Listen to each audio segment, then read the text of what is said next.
The desert morning was still cool when Luke Maddox spotted the buzzards circling above the narrow ravine.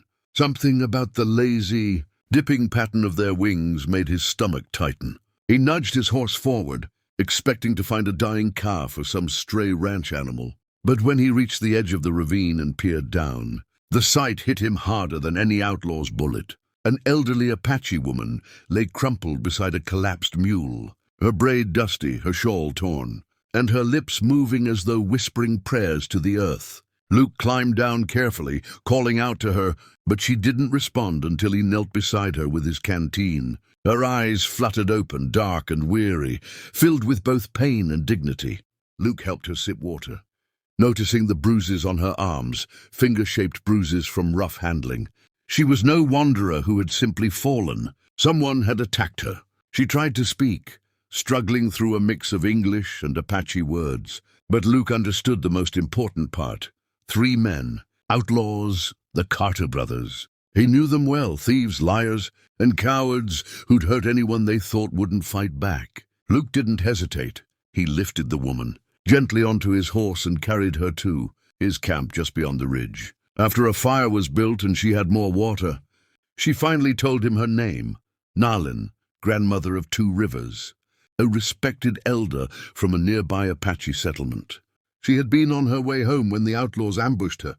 Believing she carried tribal silver, Luke knew instantly that taking her back alone would mean stepping straight into the Carter brothers' path. But when Nalin attempted to stand and nearly fell, insisting she must reach her people before sunset, Luke made his decision without thinking. He told her he would take her himself. As they rode together across the red earth, Nalin shared quiet stories, old trails, mountain spirits, warriors who protected strangers even when fate demanded great risk. Luke listened, feeling a strange sense of weight settle on him, as if her stories were choosing him for something he didn't yet understand. When the first gunshot cracked across the plains and a bullet tore through his hat, Luke jerked the reins and shielded Nalin with his body. 3 riders thundered toward them. Luke fired back, determined to keep his promise. They barely escaped into the dusk, breathless, shaken, but alive, tied together now by danger, destiny, and a vow Luke knew he would die before breaking. The sun climbed higher as Luke and grandmother Nalin entered the Red Canyon, a place he had always avoided, unless absolutely necessary. The canyon walls rose on both sides like jagged giants, narrowing the path into a tight passage, where echoes twisted and shadows hid anything that wished to stay unseen. Luke kept one hand on his reins and the other near his revolver, every sense sharpened by the knowledge that Beck Carter and his men were somewhere behind them, hungry for revenge. Nalin, however, sat calm and straight-backed on the horse, humming an old Apache tune that drifted softly against the stone walls. Her serenity made Luke uneasy, not because it bothered him, but because it felt like she saw something he didn't, something inevitable. When they reached a dry stream bed, Luke stopped to let the horses rest. Nalin reached into her woven pouch and handed him a small leather bundle. Inside was a carved stone marked with symbols he didn't recognize. She told him it was a warrior's blessing, given only to those who protected life without expecting reward. Luke felt awkward with the gift, unsure he deserved it, but she nodded firmly until he tucked it into his coat. Not long after they resumed riding, Luke noticed fresh hoofprints in the dust, 3 horses riding hard and fast. His pulse tightened. Carter's gang was close, too close. He urged the horses forward, but before they reached the canyon bend, gunfire exploded behind them. The sharp crack echoed wildly, making it impossible to tell where the bullets came from. Luke yanked Nalin behind a boulder as chips of stone burst around them. He fired back, aiming toward the flashes he spotted between the rocks. The outlaws shouted taunts, claiming no cowboy should die for an old Apache woman. Luke ignored every word, focusing only on keeping Nalin hidden and alive. When his ammunition started to run low, Luke made a desperate decision. He slapped his horse's flank, sending it charging across the canyon to draw the outlaws' attention. As they turned toward the distraction, Luke scrambled up the canyon wall, using roots and jagged ledges to climb. When Beck Carter rode underneath him, Luke dropped from the rocks, tackling the outlaw leader clean out of his saddle. The fight that followed was brutal, fists, dust, and fury. Carter pulled a knife, but Luke kicked it away and struck him hard enough to drop him unconscious. The remaining outlaws fled into the canyon, breathless and bleeding. Luke returned to Nalin.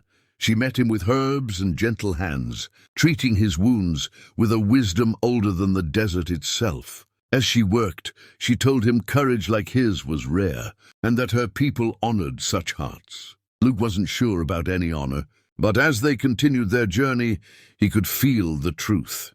Every step was pulling him toward something waiting, just beyond the horizon, something he was meant to find. By the time Luke and grandmother Nalin reached the outskirts of the Apache village, the sun had dipped low, painting the desert in streaks of crimson and gold. The air smelled of mesquite smoke and cooling earth. Children spotted them first, their excited shouts carrying across the camp as they ran to greet the grandmother. Warriors approached too, their expressions stern at first, hands resting on spears and rifles until they recognized Nalin. Relief washed over their faces, and the tension melted like snow in springtime. Nalin slid carefully from the horse, leaning on Luke only long enough to steady herself before standing tall, her dignity unshaken despite her injuries. Luke expected nothing more than a brief nod of thanks, maybe a meal and a safe place to sleep. But instead, the chief, Nalin's son, broad-shouldered and proud, stepped forward and raised his hand in a gesture of respect. He spoke of how Beck Carter's gang had tormented the region for months. Luke's courage hadn't just saved Nalin. It had weakened a group of men who had long preyed on both settlers and Apache alike. The tribe invited Luke to sit among them for the evening gathering. The council fire burned bright, casting dancing shadows as storytellers spoke of past heroes and the trials of their people. Luke felt strangely out of place, yet deeply honored, as Nalin recounted the ambush and the cowboy, who had fought off death itself to protect an elder. Her words carried weight. Every elder nodded as if acknowledging some ancient truth fulfilled. When the ceremony ended, Luke felt a heavy warmth settle in his chest, something deeper than gratitude. Later, Nalin brought him into her hut. The inside was dim but warm, filled with the scent of sage and old cedar.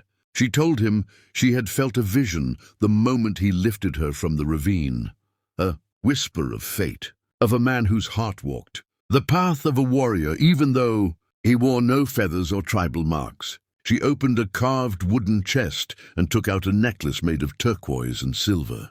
She placed it around Luke's neck, saying it symbolized honor, protection, and a bond formed through courage. Luke tried to protest, but she silenced him with a look that held generations behind it. Then she told him her granddaughter, Ayana, would be traveling to the trading post in 2 days. She hoped Luke would stay long enough to meet her. Something in her tone hinted she already knew what fate was weaving. And when Luke finally saw Ayana the next morning, strong, graceful, with fire in her eyes, he understood. This was the true reward Nalin had spoken of, not silver. Not praise, but a new beginning he never knew he needed.